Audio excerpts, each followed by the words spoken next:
Hi, I'm Frankie Smith, founder of Frankie's, a financial education network dedicated to empowering you to be bold with the financial decisions you're making. And this is Talking Frankly with founders and investors. In each episode, I speak to investors and entrepreneurs about their financial journey, from seeking investment opportunities to pitching, fundraising, and scaling their businesses, along with juggling their personal finances. Through their stories, we'll find out more about how you can make the right decisions along your own journeys. In this episode, I speak to Alice Parmiter and Wynter Karo, founders of the bottled cocktail business Pimentae. In our conversation, Alice and Wynter tell me how they built up the company while working in corporate jobs in the early days, why their different skill sets mean they work well together as a team, and why they think you should never be afraid to ask for help along your entrepreneurial journey. Welcome everyone. I'm absolutely delighted to have Wynter and Alice joining us from Pimentae, my favourite tequila-based cocktail. So welcome ladies. Thank you for joining us on Talking Frankly with Founders and Investors. Thank you for having us. Thanks for having us. And I'm so excited to jump in today talking all things fundraising, starting and scaling businesses, and the current landscape for that and all the very exciting things that you guys have got going on. So first question, you are on a mission to broaden the occasions where tequila-based cocktails can be enjoyed. Can you tell me a little bit about why that's so important to you and what started you on this mission? So it's a really interesting story. So myself and Alice met each other at the University of Leeds, but it was actually whilst we were at university that we travelled around Mexico together. And it was definitely whilst we were out there, we realised that tequila was this incredibly complex and sophisticated liquid when balanced correctly, not something to be shot, something to be sipped and savoured. So for us, we realised that there was this huge knowledge gap in the UK, probably defined by our shot culture. I mean, guilty as charged for fueling that at one point in time, but also because of the poor availability and choice of tequila on shelf at that point in time. So I think it was really important for us to kind of shift those really negative perceptions of tequila and really showcase to consumers it can be a really beautiful liquid, especially when enjoyed as a margarita. And I guess the really differentiating part about our proposition is that typically, a margarita can be enjoyed in a bar, but we wanted to offer consumers the opportunity to enjoy it in retail, planes, trains, their favourite festival. So for us, it was about shining a spotlight onto a category, showcasing that margaritas are incredible and that you can enjoy them across every single sales channel. Amazing. Yeah, and also we used to make so many spicy margaritas on our balcony, and it's so much effort to squeeze a million fresh limes to make them, and when we tried to buy a bottle, nobody was selling it was just not available on the shelf. So it was definitely a gap in the market that we knew we needed to plug. Yeah, and you were both in corporate jobs. So Wynter, you were at Sky and Alice ASOS. So obviously going from this journey of making the tequilas and the tequila-based cocktails on your balcony, at what point did you realise that you wanted to turn this into a business and take that leap to leave those corporate jobs? So I think, like Alice said, when we both realised that there was a very obvious pain point that needed to be plugged with this proposition, we quickly realised that we were in the position to create a product and market it to consumers that were pretty much us. So that put us in a really unique position. And we juggled our corporate jobs at ASOS and Sky for about 6 months before we took the full leap.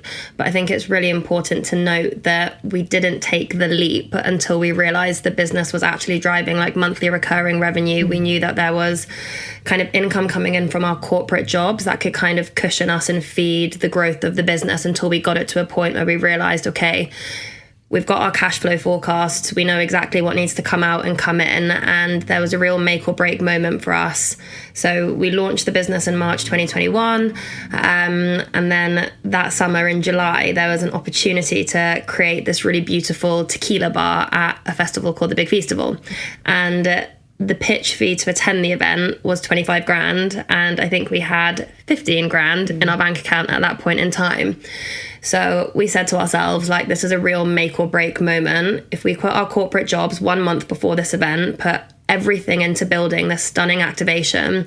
We crunched the numbers and knew that if we did it right, we could probably generate about 50k in revenue. And we were like, this is the moment for us to really showcase whether our brand has legs in a kind of 20,000 event, 20,000 person event. So we quit our jobs 5 months after launching the business. Came as a total shock to both of our corporate managers at that point in time, because I think we were still doing our same working hours. Well, we hadn't told them that we were doing it. Oh my god, they had no idea. When I told my manager I was quitting, he was like, "But you've been like, your performance has still been like so good. When have you been doing this?" And we were just kind of like working all hours of the day. But yeah, it was a month before this event that we quit. We ran a bar at the Big Feastival. The only drink that we sold was a spicy margarita, whilst all of our competing bars had a full range, and we generated the revenue that we had forecasted, and that allowed us to continue bootstrapping the business. But it also demonstrated to us that events are a profitable revenue stream for the business, and it's very much built into our kind of sales strategy as we've now continued to grow the business in that space. But yeah, I think it's really important to call out that it's not just a case of, okay, cool, we've launched a product, I want to quit. You need to ensure that you've actually got some revenue where you can pay yourself, also continue to grow the business. Because if you make that jump too early and you don't have anything to fall on, it's just not going to work. Yeah. And also, it wasn't really like, we'd never actually planned to kind of start a business. It was obviously something we were both interested in terms of entrepreneurship, but we kind of just got to the point where if we created a product and just did whatever we could to get it out there, then it was that point where we were like, let's see what consumers think, let's see if people like the taste. But we had no background in starting a business, the alcohol industry. We had savings that we'd put together, but that was kind of as much money as we had to actually get it off the ground. So it's not like we got external help or investment at that point. We just kind of did the minimum to get something out there, and I think that was the best way to do it. And it's amazing. Do either of you have families in business? What do you think, what is it in you that's given you that lead of entrepreneurship and given you the spark to do it? I personally don't. Like, my parents were in corporate jobs, but I think it's very evident when you're in a huge corp that your kind of capability and creativity is almost capped. So you're very much like a cog in the machine. You're working on things that people higher than you will sign off on. You have no control. Like, at ASOS, I used to work on projects for months for it to just be kind of thrown in the bin because somebody changed their mind. Yeah. And it's so frustrating that you have all these ideas, but you can't run with them, or you can't contribute to things that are making a difference. You're kind of just doing your job day in, day out, the same thing. And it becomes very autonomous in terms of like, working on the same thing every single day. So I think it's just a really exciting way to broaden your skill set, try something new, meet new people, kind of work on your own thing. Yeah. And I think it's really interesting as well, the fact that, two best friends from university coming together to set up a business. At what point did you know in each other that you were going to be the right pairing to build a business together? So I definitely think it's in terms of our skill set, but also our personality traits. So my background has always been kind of very much commercial proposition. So I did a graduate scheme at IBM, and then I joined the Sky commercial graduate program, and my whole job there was just kind of like business casing, taking things from conception to launch, monitoring performance. Like, numbers very much make sense to me. Like I find Excel spreadsheets sexy. Like it's all day, like find me in there, no problem at all. And then obviously Alice's amazing marketing background at L'Oreal and ASOS, where she can manage the whole like brand side of things, paid media. There was just a very natural synergy in our skill sets. But I also just think our personality types as well. Like, Alice is so calming and so rational, and I'm a lot more like the whole time. Like, I want this yesterday, like just a little bit more chaotic, I would say. So I think having somebody who's quite grounding, and then also having someone who's a little bit more like just like chaotic, we both like really balance each other out in all kind of business forums that we find ourselves in. But I think it was very evident from the beginning that we worked well together. We had different things to bring to the table, and I genuinely think it would have been an absolute disaster if like Alice was working with someone similar to her, or if I was working like with someone similar to myself, because you just really do need that diversity in a team. And I think it shows every single day in terms of like we work on totally separate things. Obviously there's a huge amount of collaboration, but we both have very different ways of working and skill sets. Yeah, but one thing we've always been really totally aligned on is like the vision for the brand, which I think is so good, because we know what we want, we know how we want to deliver it, and then it's just about kind of making that happen. But that's something we've never steered away from. So whenever we're kind of doing something for the brand, we've always got that end goal in mind, or how we want it to be perceived and that sort of thing, which is super, super important. Yeah, and I think it's what both of you said so great, because as a solo founder, you know, I find myself trying to hunt for people within my team to provide that balance, probably putting myself more into a kind of Wynter category of personality, in being a bit chaotic and all over the place and lots of blue sky thinking ideas, that then you've got to have that balance and calm to bring it in. So I think it's really nice to see the way that you two work together. So beyond kind of wanting to move on now to the amazing advisory board that you put together initially, and how did you can you tell us a little bit about the people that you've got around you first of all, but then also how did you approach these people and get them on board once you knew that you had this concept that you wanted to take further with your business? 100%. So on our advisory board, we've got people from the likes of Shivas Brothers, Pernod Ricard, Jägermeister, like ex-CFO of Seedlip. And I think for us, the main thing when we're bringing on an advisor is what can you bring to the table that we don't already have? And for us, it was very clear, like you said, we had this like blue sky thinking, we're very innovative, we're the ones who are driving this very unique idea forward. And the things that we need help with are how can we scale the business efficiently? We need support from like an accounting and like complex commercial finance background as well, because we didn't do accounting degrees. We need people who understand how to scale and exit a business and what the perfect kind of seed state business looks like, Series A, what exit multiple is going to get you to XYZ. These are all things that we don't have an understanding of, and we need someone who's got that kind of long-term strategic thinking. Yeah. So for us, the way that I think that we won these advisors over is one, just our innovative thinking, because I think it's very evident, two girls who don't have a background in alcohol, they've come into a very saturated male-dominated business and actually grown fairly quickly in quite a innovative way. It caught their eyes because I guess it's a very traditional market. Like people advertise in quite a traditional way, they activate in a traditional way, and everything from how we activate, what our labels look like, our flavors, our focus on tequila. It's not something that anyone's done before, and I think it's exciting for them to kind of help spearhead a new movement in the tequila landscape. And I think we also just win them over when they come to our events. So like Taste London this weekend's a perfect example. When you kind of enter the Pimentae sphere and you can kind of see the drinks flowing, the saxophonist playing, hundreds of people enjoying our drinks, like those are the moments they buy into. And that's a community that a Diageo or a Bacardi can't buy. So I think that's how we kind of got them on board. And yeah, it's a model that's proven to work. We're past proof of concept now, and now we're scaling the business. So I think it's exciting for them. And also just growing our network. Like a lot of them have actually come through contacts that we've met at events and things like that. So it's just never being afraid to ask for what you need help on, because if somebody can't help or they're out of budget or something, there will be somebody that they know in their own network. So I think it's always just trying to get to those events, speaking to people, not being afraid to ask. And people are very willing to share contacts when they believe in the brand.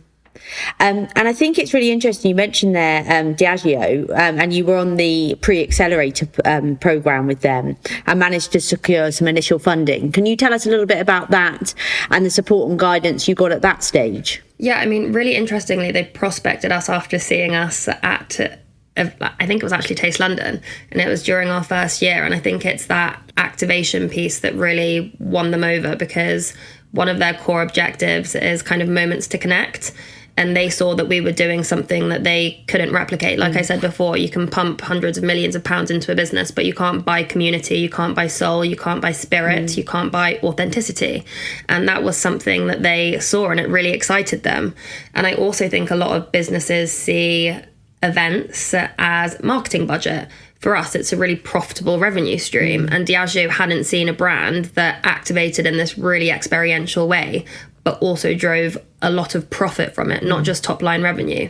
So this kind of really showcased to them, this is a new revenue stream that a lot of alcohol businesses aren't tapping into. And now it's very complimentary to see, but there are a lot of other businesses, a lot more commercial, who have kind of like copied our setup, and it's nice that we kind of trailblazed that movement in that sense. But I think that's what initially piqued their interest, because tequila and RTDs are obviously two hugely growing categories. And yeah, I think it's also the female founded element of the business. We're kind of like quite young, we're creative, we're not afraid to kind of go left and our competitors go right. We're just doing things in a really different way. And in terms of the support that we get off of the pre-accelerator program, it's 9 months of access to their commercial team, their finance team, their marketing team. So everything from messaging hierarchy, commercial infrastructure of the business, building out your business model and cash flows to get you to a place where you're investor ready. And typically so you can roll out your business globally. That's the idea. And once you kind of move from the pre-accelerator, they want you to go to the accelerator program, where you have a pre-agreed exit, which is what you've seen with like Mr. Black's and Seedlip. Yeah. And with the and you've actually decided, so from that point of taking the initial 300, you've since done an amazing job of hustling and have raised over 900,000 in further funding. Can you tell us a little bit about that journey and the initial angels that you've got on that have supported you at the earlier stage of your development? Yeah, so we it was actually quite weird timing, because we just opened our first kind of pre-seed round when the Diageo piece came into play, but we carried on with our angel round. So for the pre-seed, we kind of were just reaching out through friends and family, through our own network, a lot of LinkedIn outreach, cold outreach, to try and get a group of angels to kind of come on board, which was amazing for us because it was the first time we'd ever done anything like that. So raising investments, a whole nother world, but we had to kind of start from scratch, and anyone who's been through that journey knows how hard it is. But yeah, once we kind of got talking to people and really got them engaged with the brand, there was a lot of people who then knew others who might be interested, and we managed to raise another 275 from angels with our pre-seed. And they're all amazing. They're all kind of can help us in terms of their knowledge in the F&B space, or just kind of bring in their knowledge as a sounding board and that sort of thing. But we've been very lucky that they all really believe in us, and we've formed such an amazing kind of like family around the brand. And then over the last, so we bootstrapped for 18 months, and then we've kind of since raised up to 950,000 in total for the brand. Amazing. And did you have anything in particular that you looked for in your angels beyond the capital? You just mentioned there about kind of having connections or network within the drink space, but is there anything in particular that you'd looked for or are looking for? Because you're also currently fundraising, which I want to move on to shortly. Yeah, I mean, in summary, I think like knowledge transfer in general, it doesn't even need to be F&B specific. I think there are so many facets of knowledge that is required to scale a business, not only in the UK, but outside of it into EU markets and things like that. So we're looking for people who have kind of financial, commercial, marketing expertise, whether it's introductions to kind of the right contacts in the space. I think it's overly optimistic saying we need somebody who can like open Sainsbury's, Tesco's, who can help us like with the whole export piece, who can help us scale the business. That's ultimately why you've got an advisory board, right? But I think it's having the right partners with you to grow every step of the way, and not being afraid to go to them and say, look, we've run into this hurdle, like this is an unforeseen issue that's happened, like how can you help? Because at the end of the day, these are the investors that you bring into the business, it's almost akin to somebody who you're marrying, right? They're going to be with you and your success is their success. So it's people who understand that it's not going to be kind of like rainbows and butterflies every single day, but people who are very receptive to helping, opening doors, having those conversations, and just kind of like holding a hand or just being a sounding board when things are a little bit difficult. Yeah. And I think also it's probably worth noting that we did have tickets on the table that we said no to because it didn't feel right for our brand. Yeah. And I think that's a big trap that people sometimes fall into, taking money that's in front of them. It's so enticing to be like, okay, should we just bring it in?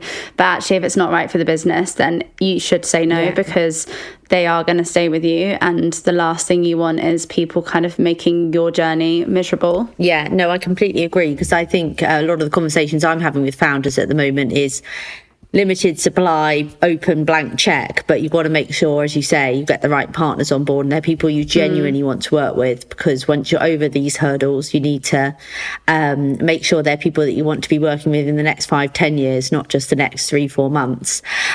So you've recently secured your first tranche of venture capital investment beyond that of your angels. Congratulations, first of all.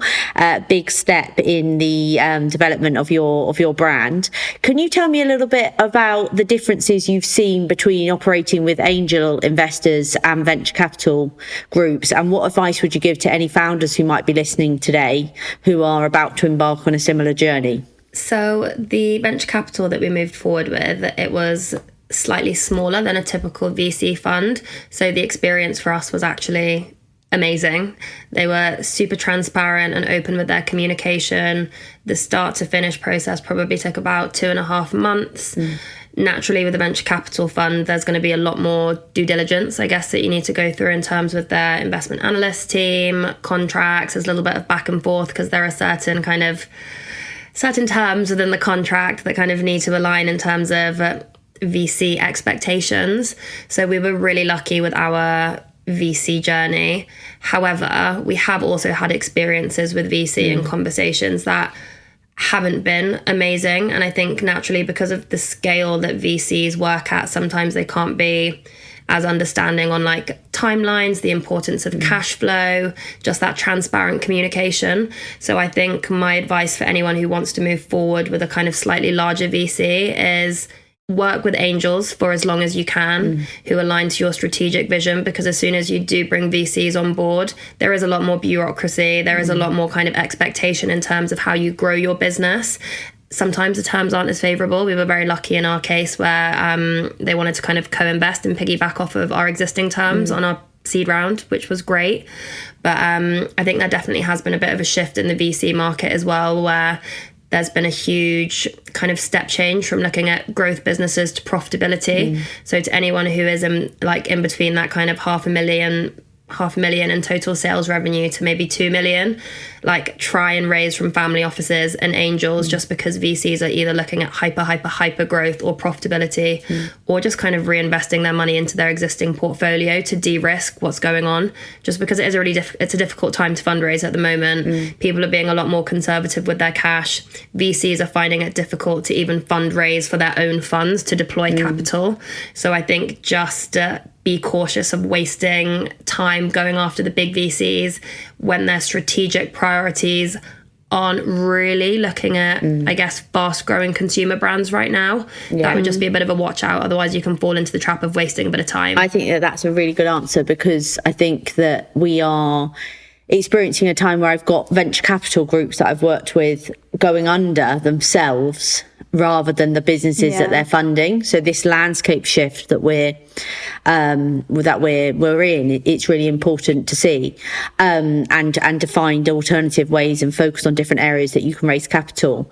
Have you found it any sort of pressure coming from the fact that you're an alcoholic brand? What sort of have you had any pushback in terms of raising capital from that way, in terms when you're speaking to different funds, or do you find that actually when you're focusing on companies that are food and beverage in their portfolios, that actually being an alcohol brand doesn't really impact you? I mean, there are some VCs who just flat out don't work with alcohol brands. I think for a couple of reasons related to tax. Like, it's a whole different world involving like duty, and there are all kinds of complexities that come with working in the alcohol space. So I think it's easier to just kind of block it out. But also I think because alcohol is such a saturated space led by huge market incumbents such as Bacardi, Diageo, Pernod, all of those guys, the likelihood of kind of alcohol brands being able to bypass their distribution networks and their economies of scale and all of these things is so difficult. So it's just kind of easier to look away from the alcohol space. Yeah. There are definitely some VCs that are geared towards consumer brands, but I think more recently than not, well, most of the conversations that I've had, people are pivoting away from consumer just because I think revenues are more attractive in the likes of tech and things like that. Yeah. And it's finding that kind of finding the right horse for the course. It's absolutely shocking, and I hate every time I say it, I think to myself, I can't believe it, that still only 2% of venture capital funding goes to women.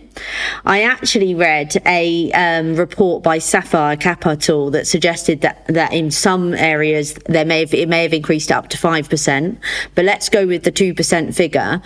What do you think as an industry we should be doing to increase the number of us all on this call who've raised money and female founders getting capital? So big question. So just to paint a really clear picture, that's essentially, so for every £1 of equity investment in the UK, only 2 pence goes to, I think, female founded businesses, which is crazy when you break it down like that.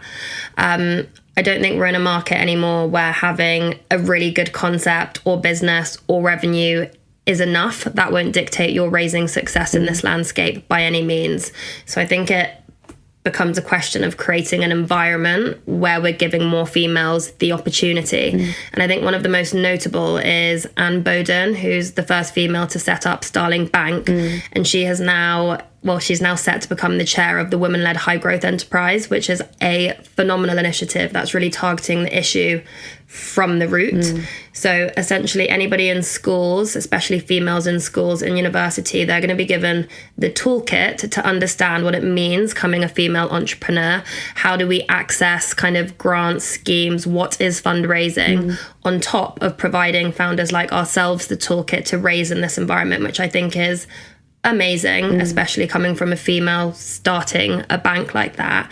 And I think the issue with this current landscape is when you are getting to that VC fundraising stage, I would love to be a fly on the wall and understand how many women are sat around the table at an investment committee when comes the opportunity to kind of make that decision. So I think we need to not only deal with the problem from the root, like these initiatives are, like I've mentioned, are doing, but it's also at the other side when it comes to decision makers and ensuring that females are empowered along the way in their careers to get to a point where they can be advocates of women in that room.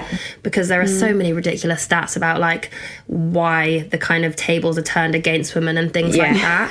But I mean, like risk and things, and we've really struggled to find female investors on the other part. Like, we're obviously a female founded team and we have like 2 other girls in the team, but we have struggled to get investments from females because they're not out there, or any of the female investment funds that we've found are tech-based.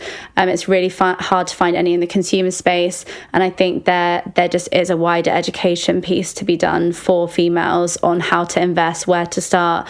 That's why companies like Female Invest are so amazing, because they make that information a lot more accessible. But I think even for Wynter and I, going through this journey and being exposed to the kind of imbalance that's out there, it's actually encouraged us as females to start investing our own money, because it just isn't something that's taught or like widely open in terms of information unless you really, really go looking for it. So I think that's a big piece as well. Like, we really need to encourage more females to start to invest and understanding how easy it actually can be, because I think there's a big disconnect there. Yeah, absolutely. And I think it's one of the reasons why we're sat here today with everything with Frankie's as well, because I was completely staggered when I did my fundraise that I was championed by so many women. Obviously have created a female focused wealth management company, but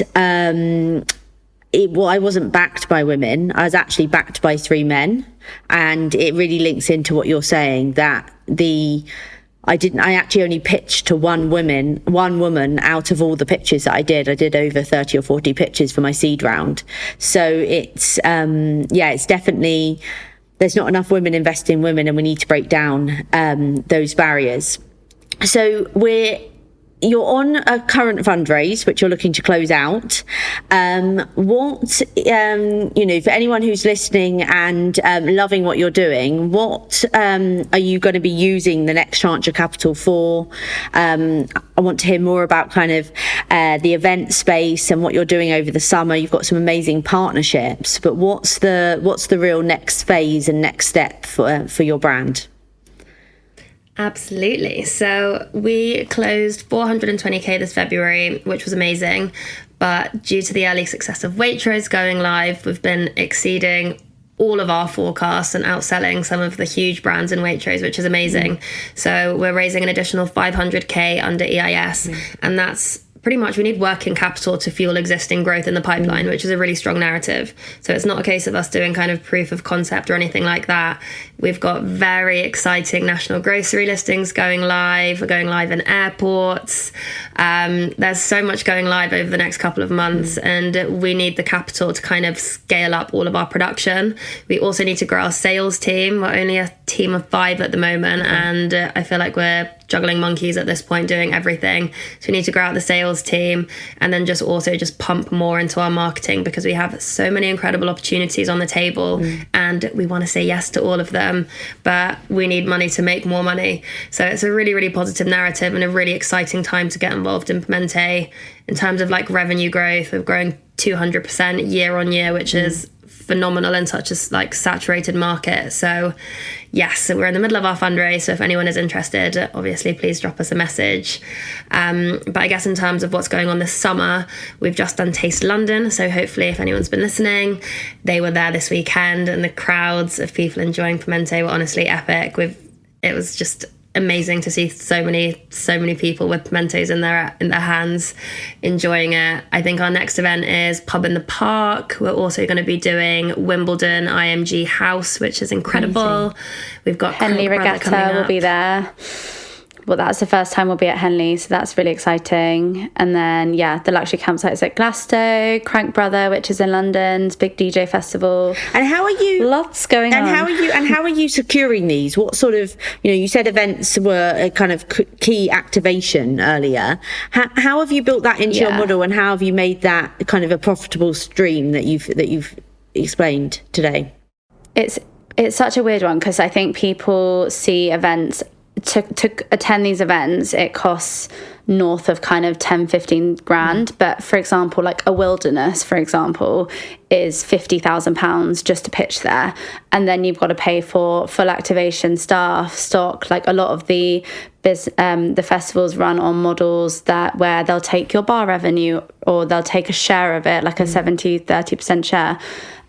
So we've kind of really found the ones that we can afford, but that we know we can actually take the revenue from the bars. 2, where the audience aligns, because that's obviously super important. We want our products in the hands of the right people, who are then going to go on to purchase in the likes of Waitrose or on the website. And it's a really nice kind of 360 loop, because we can obviously direct all those consumers to those stockists. But obviously the more we can do, the better. It's just like a very big pay to play game. So it's finding that right balance of kind of the ones where we know we can make that money and reinvest it into the business. And do you I saw one of your posts, Alice, recently about how you've managed to do really some quite spectacular marketing and brand activation work with very limited budget. What would you say to anybody that's in a similar place to you, from a budget, from both a marketing perspective, but also with you being a stock heavy business? What have you learned over the course of this period of time since you launched on managing your cash flows, and how do you what insights can you share on that? I think that's been a huge challenge. And we've been very lucky in the sense that we've always operated like we have no money. I think it's the mentality we had to have when we started. And as much as you think you're going to have a budget for marketing in the future. You'll have some, but you're never going to have what you'd hoped you have. So you've really got to get creative, know who your audience is, know where the big opportunities lie, and just use like creative content. I think there's often a perception that you need to go down a very polished route with agencies to make like the most gorgeous content and professional shoots. But one thing that's always worked for us is just working with independents, kind of scouring Instagram, finding content that you really like, seeing who photographed it, and then just reaching out to them direct. And everything we've done pretty much has been kept in-house because we know what we want to put out, and we also know who our audience is and what they want. So I think just being super, super aligned in who is your customer, what do they want, and how can you kind of meet that need, but also understanding each platform. So our content differs. For example, like Instagram's a very lifestyle aspirational platform, whereas TikTok, we've seen quite a lot of viral success telling the founder story and like showing a bit more about the behind the scenes. So just understanding like who's using those platforms and what kind of content are they looking at, and how can you then tap into it. Yeah, brilliant. And Wynter, you we've spoken before about the sustainable practices of your business and how that's really a core function. You're looking to go B Corp later this year, I saw in your deck recently. Can you tell us a little bit more about that side, and anyone that's interested maybe from an impact investing and sustainable way that might be of interest? Yeah, absolutely. So as a business, I guess sustainability definitely flows through like absolutely everything we do. I guess one of the main things to call out is the tequila, for example, the heart of our product. So working with tequila is incredibly difficult because it's a very protected area. It's not something that you can just brew in your back garden like gin. You cannot import tequila and call it tequila from anywhere else other than Mexico. So we actually import all of our tequila in 1,000-liter IBCs. If you don't have the right certifications, you can only import it in single glass bottles. So you can imagine how much glass goes to waste. So all facets of our supply chain ensure that we are a sustainable business. We also, in our kind of like fulfillment centers, our micro fulfillment centers, all of them use electrically powered vehicles or bicycles to deliver goods to kind of reduce our carbon footprint, which is really important to us as well. We ensure that all of our suppliers have all the correct sustainability credentials and all of our ingredients are ethically sourced, just kind of making sure that everything from an end-to-end perspective is kind of clean and we're reducing as much waste as possible. And we also donate 1% of our kind of revenues on a monthly basis to Sacred, who are an amazing not-for-profit in Mexico, giving back to the rural Mexican community, which is super important for us just because there's so much deforestation in Mexico as a result of kind of the huge growth of agave. I mean, we've seen it from like celebrities. As a result of that, there are contract distilleries who are literally kind of churning out agave plants so they can fulfill this demand. So we want to make sure that for everything we're taking from the community, we're also giving back. So it's really important for us. There are loads of initiatives in place that we want to also kind of continue to do more with and kind of grow our social impact support in that sense. But we really like to ensure from kind of every aspect of the supply chain, from importing the tequila, from the fulfillment centers we use, and then also from giving back from the revenue that we kind of generate off the back of that. That it's a really nice cycle in terms of what we can do. And that you can pay forward, which is brilliant. Now, Alice, you touched on wanting, having been on this journey and seen the lack of women maybe investing in other women, it's made you think about your own personal finances and wanting to get your money working for you.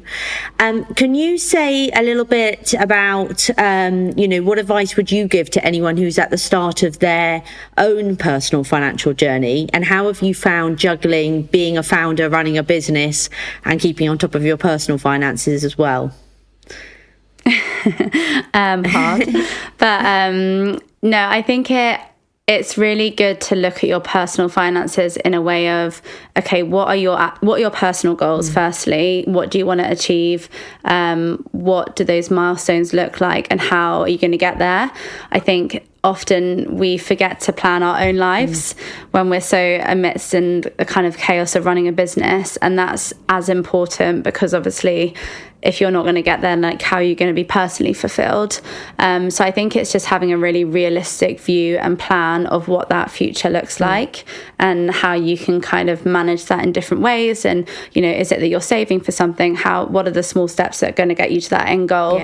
And just always kind of referring back to those and being aligned. I think it's really good message to say, just get started. And I think, you know, if you don't know where to start, then speak to somebody about where to start is really important. And, you know, at Frankie's, we've got the ability to help people take stock of where they're at and make sure how it applies to you. Because, it's brilliant to hear your own journey of how you're building your money. I love the direct debit idea. That's something that I do personally. I think when you put it in as a direct debit, it's like you didn't ever see it. And so it's straight off into, making sure that you're investing in a diversified way is also really important.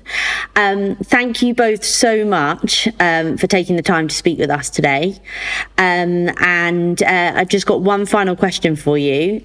If you could say one thing to yourself looking back from day one of starting the business, what would it be? So if I could give myself one piece of advice, it would be quite literally, when you see your competitors doing one thing, run the other way. Just because I think we all fall into this trap of kind of benchmarking our success based on what other people are doing, and constantly kind of falling into this cycle of being like, oh, well, they're doing this, well, we need to do this. And it's kind of reminding yourself that the reason that you're doing or you're going to do well is because you're doing something different and you're doing it in a new way. Yeah. And I think just kind of going into it with a fearless mentality and just this kind of appetite to hear yes even when somebody says no is the absolute key thing. Because I think being an entrepreneur is all about it's a mindset. Nobody is born with all-encompassing knowledge. Nobody is born, like Nike wasn't born being a huge company. It started in the exact same way ours did, and it is literally just going with your gut every single day, trusting that your vision and everything that you're doing, whilst it's very different, is the reason that it will be a success. Because if you think the same way as everyone else, you'll get the same outcomes. So it's a good thing if you're doing something different to your competitors. So that would be my advice, because you don't win a race by constantly looking over your shoulder and checking what they're doing. Just kind of like stay in your lane, stay on your track. And that's the kind of recipe, I'd say. Thank you so much, guys. Really, really great to chat today, and wishing you all the best for the fundraise. Thank you so much for having us, Frankie. And also just huge congrats on everything you're doing as well. It's amazing to see you kind of pioneering a very male-dominated space, and you've just closed your raise and you've got an incredible business as well that we're very much part of your community. So thank you for letting us be involved, and I can't wait to see your success in the future as well. Thanks for listening to this episode of Talking Frankly with Founders and Investors. I hope that you found it useful and it helps you when making the right decisions with your own financial journeys. If you like the show, please give us a follow in your podcast app, and if you have time, give us a rating. For more information about ways Frankie's could help you, please visit our website, frankiesnetwork.com, and we look forward to chatting with you again soon.